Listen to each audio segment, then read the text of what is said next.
নিশ্চয় আপনার ঘরে ছোট্ট সোনামণি আছে। আপনি তাদেরকে ড্রয়িং শেখাতে চান, কিন্তু বুঝতে পারছেন না কিভাবে আপনি তাকে ড্রয়িং শেখাবেন বা কোন ড্রয়িং তাদেরকে দেখাবেন। এই ভিডিওটি তাদেরকে দেখান, মোবাইলটি তাদেরকে দিয়ে রাখুন। আশা করছি ভিডিওটি দেখবে এবং তারা উৎসাহের সাথেই ছবি আঁকা বা ড্রয়িং শিখতে পারবে। দেখুন, প্রথমে একটি বৃত্ত আঁকলাম। বৃত্ত আঁকার পর এই বৃত্তের চতুর্পাশে আমরা কি করব, এভাবে দাগ দিব। প্রয়োজনে এই কাগজটি এভাবে ঘুরে ঘুরে নিতে পারি আমরা। এই যে দেখুন, একটা ছোট এবং একটা বড় পেন্সিলটা কিন্তু আমরা ঘুরে ঘুরে নিচ্ছি। এই যে এগুলো হচ্ছে সূর্যরশ্মি। খুব ইজিলি আঁকছি আমরা। মনোযোগ দিয়ে আঁকলে ছবি আঁকা অনেক সুন্দর হয়। সূর্য আঁকলাম।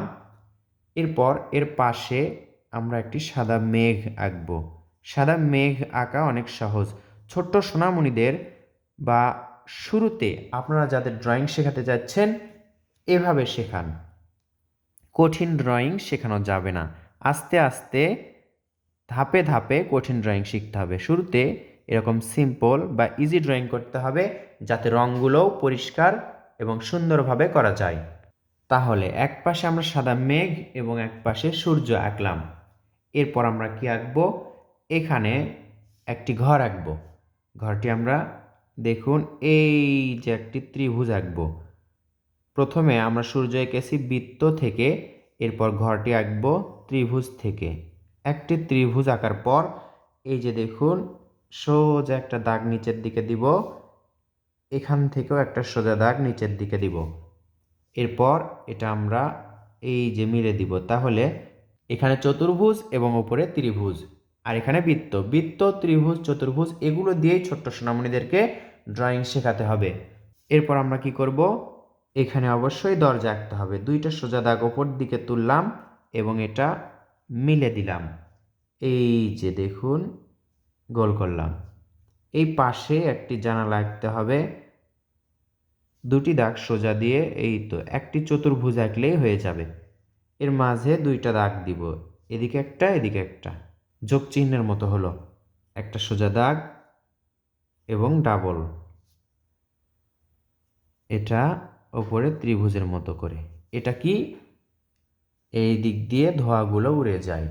এরপর আমাদের কি আঁকতে হবে, এখানে শুধুমাত্র একটি গাছ আঁকবো।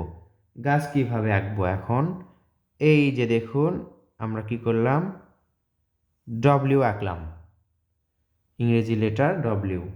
এরপর এদিকে নিচের দিকে একটা দাগ দিব, এখান থেকে নিচের দিকে একটা দাগ দিব, একটু বাঁকা করে কিন্তু। এবার দেখুন, হালকা করে এই যে এটার সাথে মিলে দিলাম। এখান থেকে ঘুরে ঘুরে উপর দিকে উঠবে। এই যে সুন্দর একটা গাছ অঙ্কন করা হলো। এবার এখানে আমরা একটি ফুলের গাছ আঁকবো। এই যে দেখুন, একটি গোল বৃত্ত আঁকলাম। এর পাশে এভাবে ঘুরে ঘুরে পাপড়ি আঁকবো। এরপর নিচের দিকে একটা দাগ দিব। এখান থেকে এই যে একটি পাতা, এই পাশে আরো একটি পাতা। এখন দেখুন, এই যে একটু ভাঁজ করে আমরা দাগটি দিব, কিছুটা এরকম ভাঁজ। এই পাশেও আমরা একটি ফুলের গাছ আঁকবো। প্রথমে একটি বৃত্ত আঁকবো, এরপর এর পাশে দিয়ে পাপড়িগুলো এক দাগে আমরা ঘুরে ঘুরে পাপড়িগুলো আঁকলাম। এই যে সোজা একটি দাগ দিলাম, এখান থেকে এক দাগে একটি পাপড়ি এবং এই পাশে আরও একটি পাপড়ি, সরি পাতা, দুইটি পাতা। এবার এখান থেকে দেখুন একটি দাগ এবং এখান থেকে আরও একটি দাগ, এটা হচ্ছে রাস্তা। তো ঘরের দরজা থেকে সুন্দর একটি রাস্তা, ছোট্ট সোনামণিদের জন্য পারফেক্ট একটি ড্রয়িং। আপনি এই ড্রয়িংটি বা এই সিনারিটি আপনার প্রিয় ছোট্ট সোনামণিকে দেখাবেন। তারা ভিডিওটি দেখবে এবং মনোযোগ দিয়ে আঁকা শিখবে। আপনারা চাইলে আমি এই সিনারিতে রং করে দেখাতে পারি, তাহলে সবার জন্য সুবিধা হবে। আপনারাও বুঝতে পারবেন যে কিভাবে রং করতে হয়। এই যে দাগের চারিপাশে আমরা আগে সুন্দর করে রং করে নিব, যেন বাহিরে যাওয়ার সম্ভাবনা না থাকে। এরপর দেখুন, ইজিলি এর মাঝে আমরা এভাবে দাগ দিব। একদিকে রং করতে হবে, রং কিন্তু এভাবে এভাবে ইচ্ছা মতো করা যাবে না। লাল রঙের কাজ কোথায় কোথায় আছে সেগুলোতে আমরা করে নিব। এই যে দেখুন এবার পাপড়িতে, এরপর এই যে ফুলের মাঝে হালকা নীল রং বা আকাশি রং নিয়ে আমরা এই যে জানালাই করলাম। এবার কমলা রং নিয়ে আমরা ঘরের এই যে অংশে করব। আকাশি রংটা যদি আমরা দরজাতেও করি তাহলে জানালা এবং দরজার রং এক থাকার কারণে সুন্দর লাগবে। এই যে উপরের এটার রঙও আমরা হালকা নীল করলাম, এটা কমলা রং। অলরেডি ঘরটি দেখতে কিন্তু দারুণ লাগছে। ফুলে আমরা হলুদ রং করলাম এবং সবুজ রং করলাম। এরপর দেখুন এটা হচ্ছে কাঁচা হলুদ রং। যে কোনো রঙের মাঝে এই রঙটি পেয়ে যাবেন, ওয়াটার কালার হোক, মোম রং হোক, প্যাস্টেল হোক বা পেন্সিল কালার হোক, সব রঙের মাঝেই এই রঙটি আপনারা পেয়ে যাবেন। 12 রঙের মাঝে এই রঙটি পাওয়া যায়। এবার হালকা সবুজ রঙটি নিয়ে গাছে করব।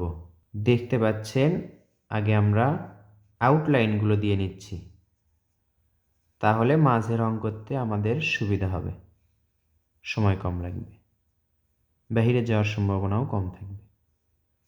এই যে দেখুন এখন রং করা কত ইজি। গাছে যে কাঁচা হলুদ রঙটি করলাম, এই যে রাস্তাতেও সেই রঙটি করব আমরা। এরপর দেখতে পাচ্ছেন হালকা সবুজ রং পুরো মাঠে অথবা এই যে মাটিতে বা জমিতে আমরা করব। পুরোটাই হালকা সবুজ রং করলাম, এতে করে ঘাসের রং সবুজ বোঝা যাচ্ছে। সূর্যতে আমরা হলুদ রং করব। এই যে এবার আমরা আউটলাইন দিলাম, দেখতে পাচ্ছেন সিনারিটি আরও সুন্দর লাগছে এবং চমৎকার লাগছে। এখন যদি আমরা এই যে দেখুন এই সাদা মেঘটাই আমরা যদি নীল করে দিই বা আকাশি, হালকা নীল যে রঙটি আছে আপনারা সেই রং করবেন, যত হালকা করা যায়। এভাবে রঙটি করে দিলেই দেখবেন আকাশটা পরিপূর্ণ লাগছে এবং সুন্দর লাগছে। এরকম সিনারি বা দৃশ্য যদি আপনার প্রিয় সন্তান আপনাকে যদি উপহার দেয় বা নিজেই ড্রয়িং করতে পারে, আশা করছি আপনি অনেক খুশি হবেন। তাই দেরি না করে এই ভিডিওটি আপনি তাদেরকে দেখান, দেখে তার মনে উৎসাহ জেগে তুলুন এবং চেষ্টা করুন সে যেন নিজে নিজেই ড্রয়িং করে। এই উদ্দেশ্যে তাদেরকে এই ভিডিওটি দেখান। আশা করছি তারা পারবে, নিজেরাই আঁকতে পারবে। সহজভাবে আমি আপনাদেরকে উপস্থাপন করলাম যেন ছোট্ট সোনামণিরাও ড্রয়িং করতে পারে।